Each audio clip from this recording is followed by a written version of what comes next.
इससे पहले कि आज की बड़ी खबरें आपके सामने प्रस्तुत करें, सबसे पहले ये तस्वीर देखिए। छत्तीसगढ़ के कोरबा में उस वक्त हड़कंप मच गया जब ज्वेलर की एक दुकान में हथियार लिए कुछ युवक घुस गए। 3 युवकों ने हथियारों की नोक पर न सिर्फ लूटपाट की बल्कि सारा माल लेकर चंपत भी हो गए। रविवार रात 9:15 बजे के आसपास दुकान के मालिक जब दुकान बंद करने की कोशिश कर रहे थे, उस वक्त बदमाशों ने दुकान मालिक के साथ साथ कर्मचारियों को भी बंधक बनाया और उसके बाद बंदूक की नोक पर सारा सामान लेकर रफू चक्कर हो गए। जब लुटेरों ने पुलिस पर फायरिंग करी और उस वक्त फरार हो गए और डकैती की तस्वीरें सीसीटीवी कैमरे में कैद हुई और देखिए किस आसानी के साथ ये लूट उसे अंजाम दिया जा रहा है। और ये तस्वीर प्रस्तुत करती हैं कि अगर आपके पास सीसीटीवी कैमरा है तो कम से कम लुटेरों के बारे में आप पता तो लगा ही सकते हैं। अब जरा जयपुर की ये रिपोर्ट देखिए जो कि अपने आप में प्रदर्शित करती है कि बॉडी बिल्डिंग प्रतियोगिता में हंगामा अगर हो जाए तो फिर क्या कुछ नहीं हो सकता। किस तरह आपस में लोग भिड़ बैठे। जयपुर के सवाई मानसिंह स्टेडियम में बॉडी बिल्डिंग का कंपटीशन चल रहा था और इसी बीच आयोजकों और प्रतियोगियों के बीच किसी बात पर कहासुनी हो गई और ये कहासुनी इतनी बढ़ गई कि मारपीट जबरदस्त तरीके से होने लगी और इसमें कई बॉडी बिल्डर भी शामिल हुए। जाहिर सी बात है जिन्हें भी पड़ी होगी जबरदस्त पड़ी होगी।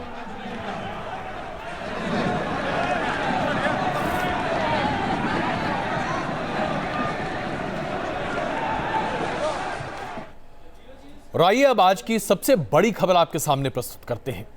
क्या हमारे देश के सभी विश्वविद्यालय में राजनीति एक अखाड़े के तौर पर खेली जा रही है? क्या हमारे देश के छात्रों को उनकी आवाज दबाने की पुरजोर कोशिश की जाती है? क्या एक तबका यह तय करने की कोशिश करता है कि कौन देशभक्त है और कौन देश विरोधी? दिल्ली विश्वविद्यालय में ठीक वही सब कुछ हो रहा है जो आज से 1 साल पहले जवाहरलाल नेहरू विश्वविद्यालय में हो रहा था। राष्ट्र प्रेम और राष्ट्र विरोध के नाम पर यूनिवर्सिटी को 2 धड़े में बांटा जा रहा है। एबीवीपी के कार्यकर्ताओं और कर्मचारियों ने, उसके साथ साथ छात्रों ने जो उसका समर्थन करते हैं, तिरंगा मार्च निकालकर यह प्रदर्शित करने की कोशिश की कि दिल्ली विश्वविद्यालय में एक बड़ा तबका ऐसा है जो राष्ट्र विरोधी कार्य में लिप्त है। क्या वास्तविकता में यह सच्चाई है या दरअसल विश्वविद्यालय पर अपना वर्चस्व कायम करने के लिए एबीवीपी का यह नया पैंतरा?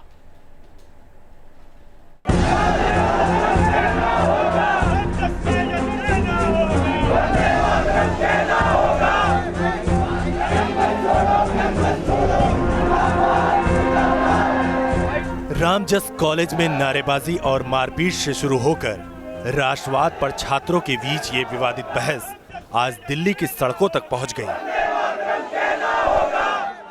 जहां एबीवीपी ने तिरंगा मार्च निकाला और तथाकथित राष्ट्र विरोधी ताकतों को जवाब देने का ऐलान किया। तिरंगे के नीचे सब लोग हैं, इसका मतलब है हम किसी को आज़ादी कैसे कैसे दे दें। जिसके लिए हमारे सोल्जर्स डेली मर रहे हैं, उस कश्मीर को आज़ादी मांग रहे हैं। हाथ धो कॉलेज में और हमारी दिल्ली यूनिवर्सिटी में माहौल बिल्कुल सही बना रहे, कोई बाहर का बच्चा आकर उसको बिगाड़ने की कोशिश ना करे। उसी चीज को हम दिखाते हुए हमने एक एकता रैली रखी है। कोई देश विरोधी नारे लगा रहे हैं, हमारे देश का बदनाम कर रहे हैं, उसको यहाँ से दूर किया जाए। रामजस में उनको बिल्कुल भी घुसने नहीं दिया जाए। एबीवीपी के इस मार्च को लेकर यूनिवर्सिटी प्रशासन और दिल्ली पुलिस भी सतर्क थी। सुबह से ही रामजस कॉलेज पर सुरक्षा बढ़ा दी गई थी, जिससे पहले जैसी किसी घटना को रोका जा सके। खुद रामजस के प्रिंसिपल नहीं चाहते हैं कि कॉलेज या फिर यूनिवर्सिटी में किसी किस्म का हिंसक टकराव हो। एक दूसरे की रिस्पेक्ट करिए, व्यूज की रिस्पेक्ट करिए, आर्ग्यू करिए, अपना पॉइंट ऑफ व्यू रखिए, लेकिन कन्फ्रंटेशन एक दूसरे से जो कर रहे हैं आप, ये ठीक नहीं है। कुछ ऐसी ही अपील दूसरे तबकों से आई थी। इन अपीलों के बावजूद एबीवीपी के तेवर आक्रामक है और आयसा जैसे संगठनों पर राष्ट्र विरोधी तत्वों का साथ देने जैसी तोहमत लगाकर एबीवीपी ने इस तिरंगा मार्च में ऐसे तत्वों को यूनिवर्सिटी छोड़ने को भी कहा है।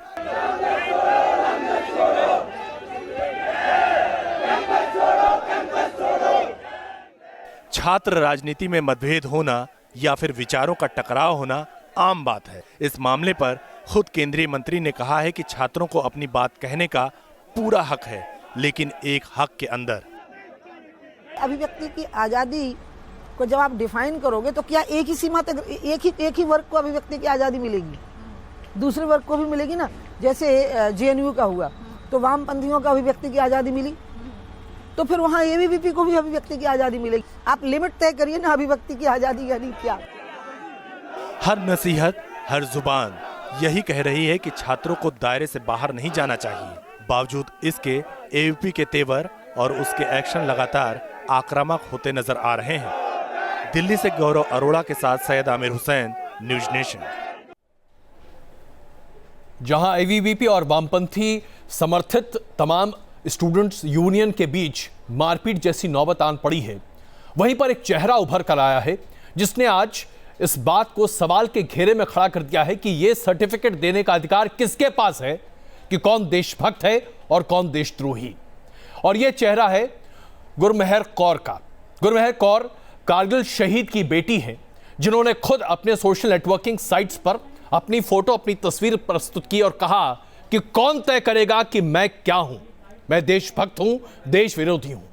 और जैसे ही ये बातें वायरल हुई, उसके बाद से गुरमेहर कौर को लगातार तरह तरह की धमकियां आ रही हैं। बलात्कार से लेकर तमाम तरह की बातें उन्हें धमकी के तौर पर की जा रही है। यहां तक कि दिल्ली महिला कमीशन आयोग के पास भी वो पहुंचे, उन्होंने अपनी शिकायत दर्ज की। सवाल यह उठता है कि अगर कोई छात्र अपनी बात, अपनी अभिव्यक्ति को सामने रख रहा है, तो यह अधिकार किसने दिया किसी और को कि कोई किसी को धमका सके। हमारे देश में छात्र राजनीति के नाम पर बल राजनीति जिस तरह से इस्तेमाल की जा रही है, यह प्रदर्शित करती है कि मानसिकता कितनी संकुचित होती जा रही है।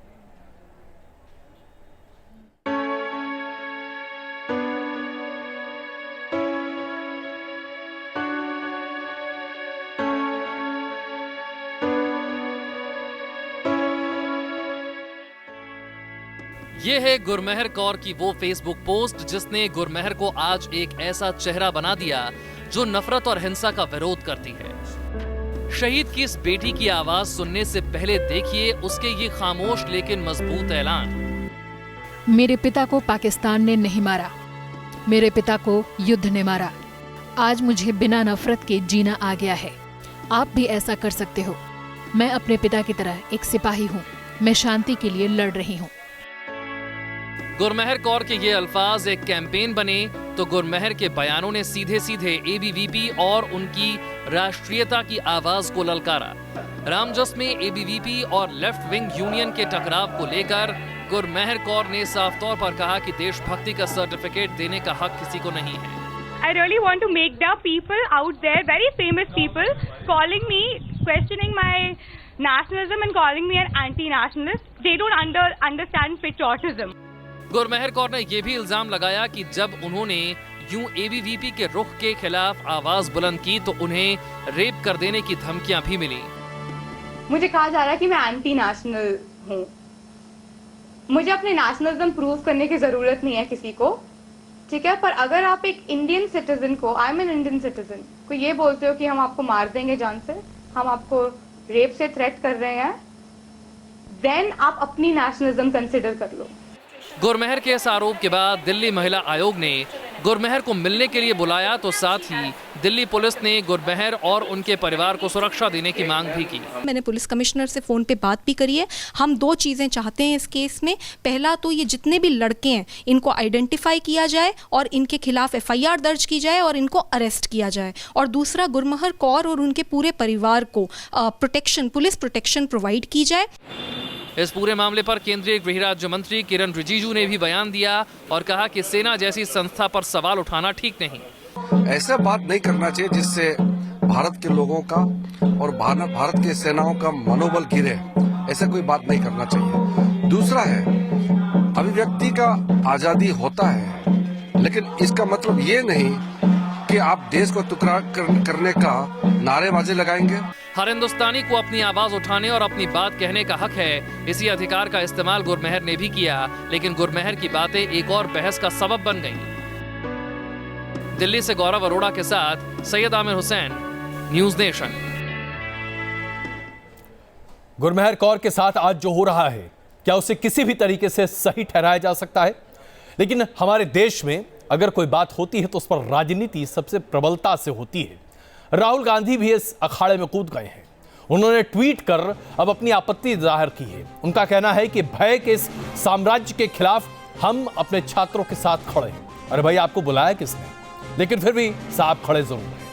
इसके साथ साथ आइए आपको यह भी दिखाएं कि राजनीति के वरिष्ठ से वरिष्ठ नेता भी कैसे छात्रों की इस राजनीति और अभिव्यक्ति की आजादी को एक बंदूक बनाकर एक दूसरे पर गोलियां दाग रहे हैं। हमारे देश में हर चीज में राजनीति बस यूं ही घुस जाती है।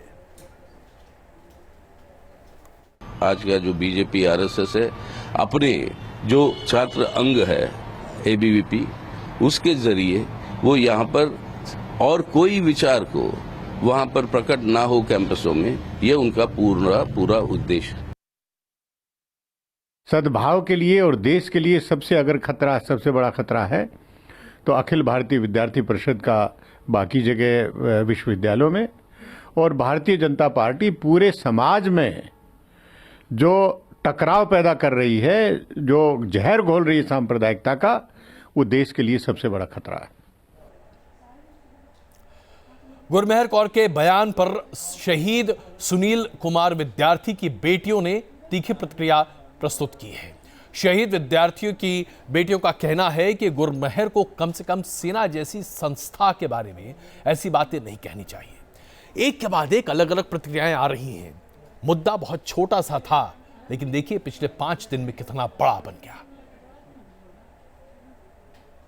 बिल्कुल गलत कह रही है, क्योंकि पाकिस्तान के वजह से ही तो वो युद्ध हुआ। मेरे पापा भी शहीद हुए, हम लोग को तो गर्व होता कि वो शहीद देश के लिए शहीद हुए। हाँ, वो एक तरह से सही कह रही है कि वार में शहीद हुए हैं, लेकिन अगर वार नहीं होता तो फिर अभी तक ऐसा भी हो सकता था कि इंडिया अभी तक पूरा पाकिस्तान के हाथ में होता, और फिर वही आ जाता पहले जो ब्रिटिश हम लोग पे राज करता था और हम गुलाम थे, वैसा ही सिचुएशन आ जाता।